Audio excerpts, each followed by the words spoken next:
At my parents' 30th anniversary, they revealed a custom-painted family tree inside the house. My siblings planned it. My parents approved it. It had 112 names except me. I said nothing. Just quietly took action. 3 days later, a clip was shared online and my sister was calling her lawyer in a panic. Here's the thing about being erased. It's not always dramatic. Sometimes it's so quiet it almost feels polite. We were standing in the dining room of my parents' house. Everyone had been herded inside for the big reveal. That's what my brother called it. Like we were about to see a new car or a gender. It was a mural, a hand-painted family tree covering the entire wall, a gift from the kids, which included me financially, but not creatively. They didn't want my input. We've got it covered. My sister said, just chip in your third. So I chipped. Like always, the curtain came down with a little flourish and the crowd gasped. My dad laughed. My mom wiped a tear. My sister practically booed. People clapped because that's what you do when you're told you're witnessing something meaningful. And it was impressive. I'll give them that. The tree was massive, sweeping branches, intricate calligraphy, gold accents. It had names, so many names, cousins, second cousins, in-laws, babies. Even the family dog had a paw print. I recognized most of them, not because we're close, but because I have an excellent memory. Comes in handy when your personality has to be studied, rehearsed, and constantly re-edited just to be tolerated. I smelled, clapped along. No red flags yet. I stepped closer, scanning the branches out of vague curiosity. I found my older sister right away. Big bold lettering complete with portraits of her twins and husband. My younger brother's name was on the other side under a proud little scroll. The red regional sales manager. He sells appliances. You'd think he'd invented electricity. I looked for my name next. It wasn't there. No panic. It was a big tree. Maybe I was tucked somewhere further down. Or maybe the artist used full legal names and skipped my nickname. I scanned again methodically, this time left to right. Bottom dip. Still nothing. I checked the spouse clusters just in case. Nope. I'm not married. But neither is my cousin Emily. And she got her own leaf, complete with a tiny watercolor of her rescue cat. I looked at every name. All 112 of them. Every single person in that room was on that wall except me. For a moment, I thought maybe I'd simply gone temporarily blind, or was dreaming, or both. I stared at the mural hard, like maybe I could squint myself into existence. Nothing. The first thing I felt wasn't rage or even sadness. It was embarrassment. That creeping heat under your skin that makes you feel both invisible and exposed. Like your zipper's down and someone's live streaming it. I didn't cry. I didn't ask questions. I just walked calmly to the bathroom and locked the door. It wasn't about needing privacy. I just needed a few uninterrupted minutes to believe what had actually happened. I sat on the closed toilet, stared at the floor tiles, and let my brain do what it does best, sort data. And the facts were simple. I helped pay for a mural that included over 100 people, a mural that was approved by my siblings and by my parents. And in that entire process, weeks, maybe months of planning, no one thought to include me, or they did think of it and decided not to. That's the part that got me. The intentionality of it. It wasn't an oversight. Oversights don't survive for drafts, a deposit, and a wall. After a while, I realized I'd been sitting there for close to half an hour. No one had knocked. No one had texted. No one had even noticed I was gone. I splashed some water on my face, dried it carefully, reapplied lip balm, smoothed my hair. When I opened the door and walked back into the dining room, the mural was still the star of the show. People were taking selfies in front of it now, pointing out their names like they'd won something. My mother was near the drinks table. I walked over, smiling like nothing had happened. Hey, I said casually. She turned cheerful. Yes, sweetie, don't you think something's missing from the mural? She looked confused. Missing someone? I said, still smiling. Who? Me? Her expression didn't change much. Just a blink, a half-second pause. "Oh, that," she said, straightening a stack of napkins. "Well, we just didn't think you'd want to be on it, you know? You're not really into this sort of thing, legacy." I said, "You know what I mean." From behind her, my dad snorted. "We figured you'd call it sentimental nonsense and roll your eyes."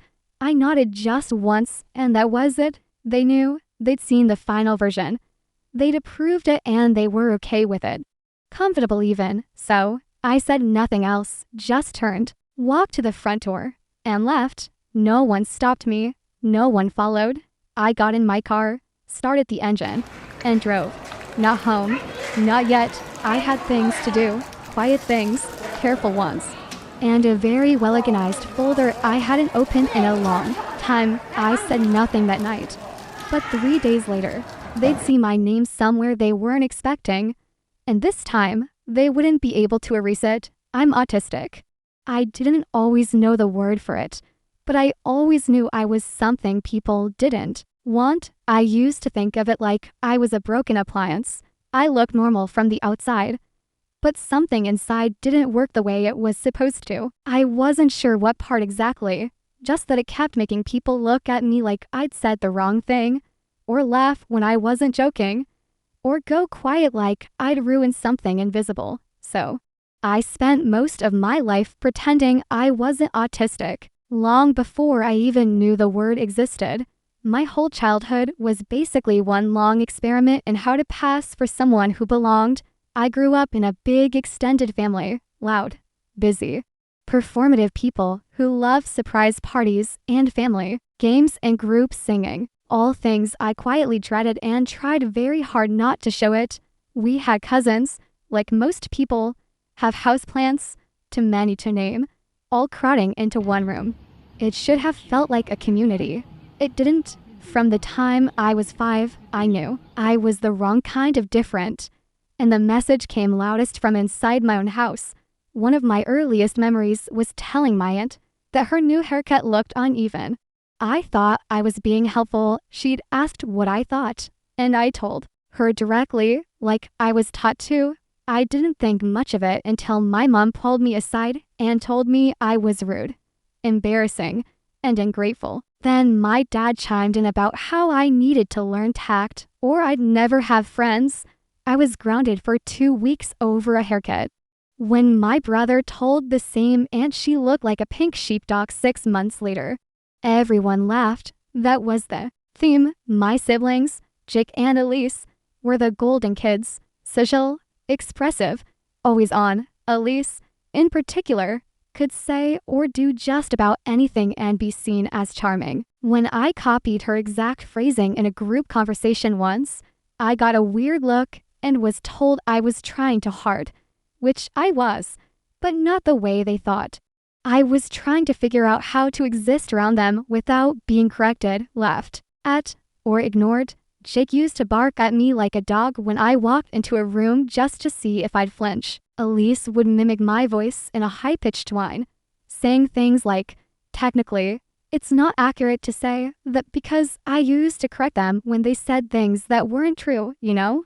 Like a regular kid who cared about facts. My parents saw it. They laughed, too. "You have to admit, Joanna, you do sound like that." What I never heard was, "Hey, stop mocking your sister." So I started trying to fix myself. I didn't do it because I enjoyed reading or wanted to be better at networking.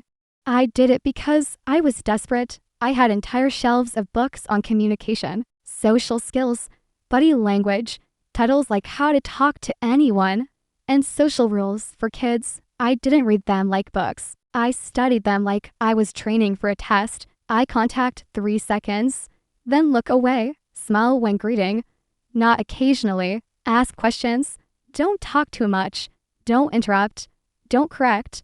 I practiced. In the mirror, I recorded myself to hear. If I sounded weird, I watched other people and took mental notes. And still, at every family gathering, I was the one off to the side, too quiet, too intense, not fun enough. I'd sit at the kids' table, even when I was 16, because no one made room for me at the adults' table, and no one asked me to join in anything else. When I did try, when I smiled and joined conversations and mimicked the right tone, they'd ask, "Why are you acting like that?" I was stuck. If I was myself, I was a problem. If I messed, I was weird. Either way, I lost. In school, I excelled. Not socially, but academically. Science made sense, programming made sense. Cells and logic and algorithms didn't care if I made the wrong face. They just worked or they didn't. I got a full ride to university for biology and computer science, earned my PhD, started lecturing part-time and working in research. I now make more money than anyone else in my family, but no one brings that up except when it's time to plan a big family gift. Then it's always, "Can you chip in a little more? You're doing so well." And I always did because I thought maybe this time it'll count for something. I first started suspecting I might be autistic when I was 25. I was reading a forum about social burnout in women and I saw post after post that felt like someone had stolen my inner monologue. Women talking about masking, about never feeling natural, about having to study how to socialize, about being exhausted after a birthday party. I didn't feel seen. I felt called out. So I dug deeper, read papers, articles, personal essays, took 3 online assessments. I scored off the charts. I didn't want to assume anything. So I found a specialist, did the full assessment, sat through hours of questions and evaluations, and at the end, I got what I already knew, a formal diagnosis, autism spectrum disorder. I told my family. I sat them down or tried to. My mom kept getting up to refill her tea. When I finally got the words out, she laughed. "You're not autistic, Joanna. Don't be silly.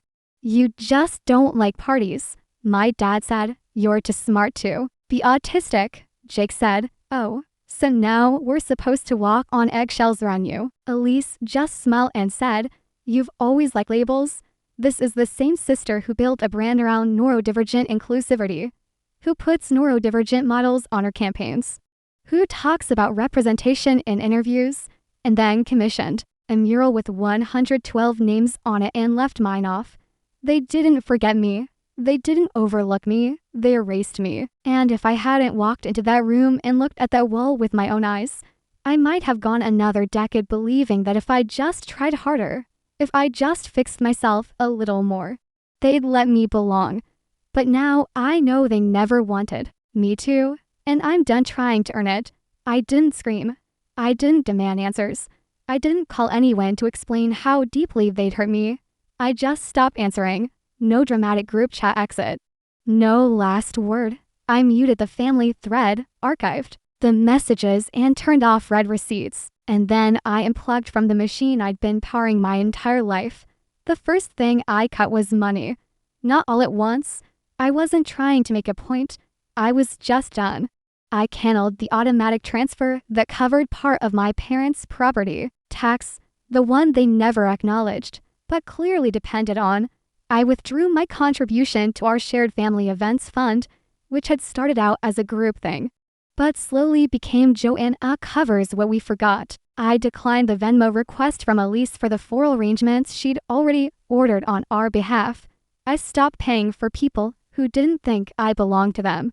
No one noticed for the first week. I watched quietly as the group chat buzzed with filtered party pics and post-event praise. Then someone brought up the missing birthday deposit for our cousin Lily's daughter, Jake. Did anyone cover Joanna's part? It bounced. Elise, pretty sure. She just forgot. Can one of you follow up with her? She might be overwhelmed again. Overwhelmed? That was their favorite word for me. Not autistic. Not excluded. Not betrayed. Just overwhelmed. As if I had tripped over my own shadow again. A few days later, Elise sent me a voice note. I listened to it once, then again, just to confirm I hadn't imagined the tone. "Hey, so I know things have been a little weird, but I just wanted to check in. We really missed you after the party and I know you've been sensitive lately, but you know, we love you, right? Like, obviously you're important to the family. Anyway, Let me know if you're okay. Also, if you could send your third for Lily's gift today, that would be amazing. No pressure. I didn't respond. The next morning, I woke up to a forwarded invoice and a passive-aggressive, just circling back email from Elise's assistant. I deleted it. Then came the guilt parade. My mom left a voicemail where she was clearly trying to sound calm, but had that sing-song panic voice she always used when things were falling apart. Joanna, sweetheart, I don't know what's going on, but this isn't like you. You've always been so generous and dependable. I know the mural was complicated, but we were just trying to do something special. We didn't mean to upset you. Please don't let this ruin the whole family dynamic. The whole family dynamic. That's what she called it. Not what they did, just my reaction to it. They didn't get it because they didn't want to. They painted me out, laughed in my face when I brought it up, and now they were confused. I didn't want to keep being their silent donor. I wasn't angry. Not anymore. I was just not available. I had energy again. The kind that shows up when you stop pouring your worth into people who only see you as a resource. And around that same time, I got an email from a conference organizer. A keynote speaker had dropped out last minute from a neurodivergence and mental health summit. Someone had seen a blog post I'd written months ago about high-masking autistic women in academia. They asked if I'd be willing to speak. At first, I almost deleted it. I'm not a public speaker, not by nature. But then I thought maybe that's the point. So I said yes. I spent a week writing the talk, not rehearsing it, just writing it honestly. I opened with a story about a girl who always brought the extra cupcakes to the party, paid for the pizza, picked up the slack, took on the planning, always helpful, always just outside the circle. I told them how she once read 13 books on social skills before the age of 12, hoping they would teach her how to stop making people uncomfortable. I told them how she got a PhD, but a house, gave generously, smiled politely, never made waves, just chipped in again and again, quietly, reliably, invisibly, until one day she helped pay for a mural, a family tree. It had 112 names. Hers wasn't one of them. The talk was live streamed. I didn't think much of it.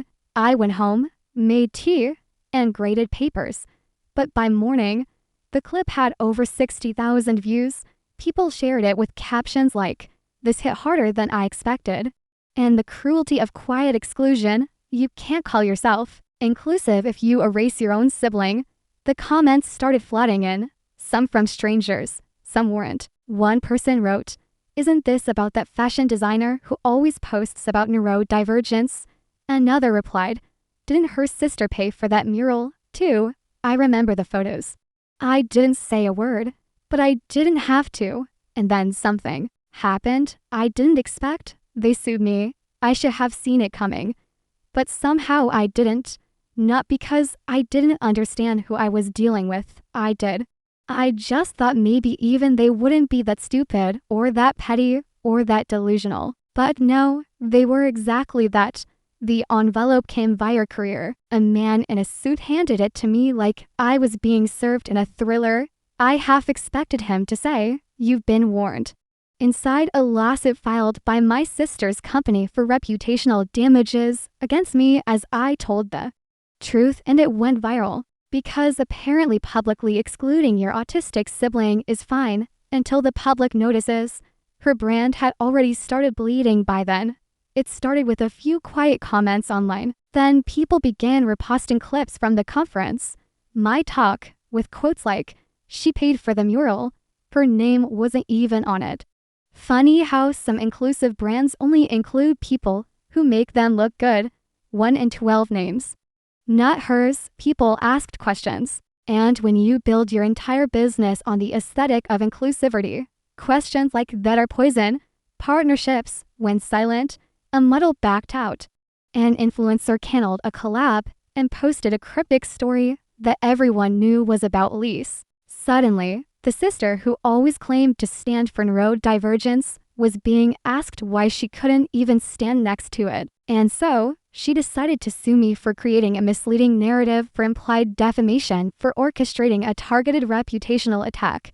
She also threw in emotional distress, which I found kind of adorable. I mean, me orchestrating a reputational attack, please. I can barely organize a spice rack without taking breaks. I hired a lawyer, a good one. She asked me, did you name her in the talk? Nope. Did you identify her business? No. Did you lie about anything? No. She smiled. Then let's have some fun. We built a case carefully.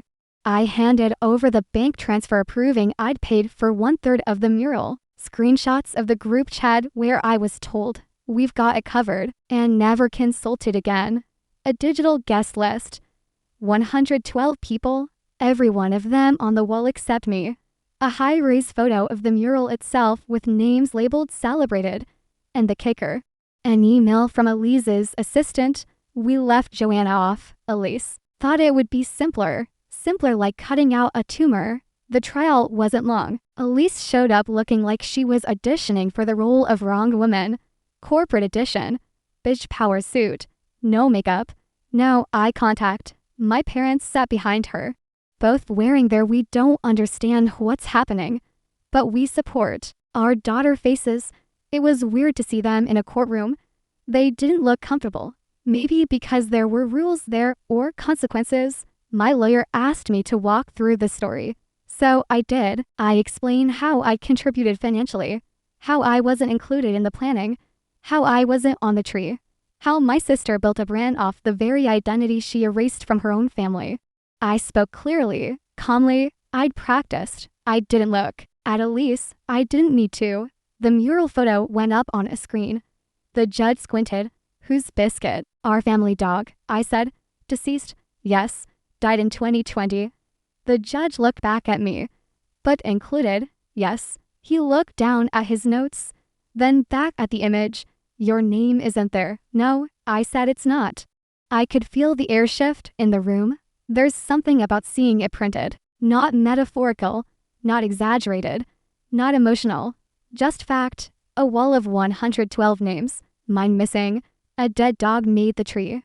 I didn't. Elise's lawyer tried to claim the mural was symbolic, not meant to represent every member of the family. So my lawyer zoomed in on the branches, showed the nicknames, the marriage dates, the babies, even the gold-filled little acorn under Jake's name with first to own a home underneath it. Symbolic, she asked, or selectively thorough? The jury didn't need much more. The case was dismissed, and Elise was ordered to cover all legal costs. She didn't look at me when the ruling came down. My mom did. Her expression wasn't angry. It wasn't ashamed either. It was flat, like someone watching a machine they didn't know how to operate. Like she wanted to press a button and rewind it. But there was no button and there was no tape. There was just now. After that, things unraveled fast. Her company lost to key investors. Then a lawsuit from a former employee surfaced. A neurodivergent model who said she'd been mistreated and underpaid. Elise posted a long pastel background apology about listening and learning. It got ratioed within the R. Within 6 months, her brand folded, and within another 3, my parents quietly sold their house. I wasn't the only reason, but I was the missing plug in a system that only worked when I was too tired to say no. They downsized, moved into a modest condo outside the city. My brother helped a bit. Elise didn't. I found out from an email chain I wasn't meant to be copied on. Their new address was listed at the bottom under a note about who was bringing potato salad to Thanksgiving. I wasn't invited, but I didn't want to go. Something strange happened after all this. I expected to feel triumphant. I didn't. For the first time in my life, I didn't feel like I was clinging to the edge of a family, trying to earn a spot that didn't exist. I didn't feel like I was prepping for the next rejection. I wasn't shrinking myself to be likable. I wasn't checking for who was watching. I was just me, free, unapologetic home. I met someone, too. He's a biochemist who hates small talk and loves fossilized sea creatures. He doesn't flinch when I say exactly what I mean. Doesn't call me cold when I don't fake smile. Doesn't try to fix me when I get overwhelmed. Just asks, want quiet or company? Sometimes we sit in total silence for hours. It's the loudest peace I've ever known. I used to think that if I could just get everything right, if I was kind enough, helpful enough, polished enough, my family would finally see me. But now, I don't need to be seen by people who only looked at me when I was useful. I see myself, and that's enough. It's been a few years now.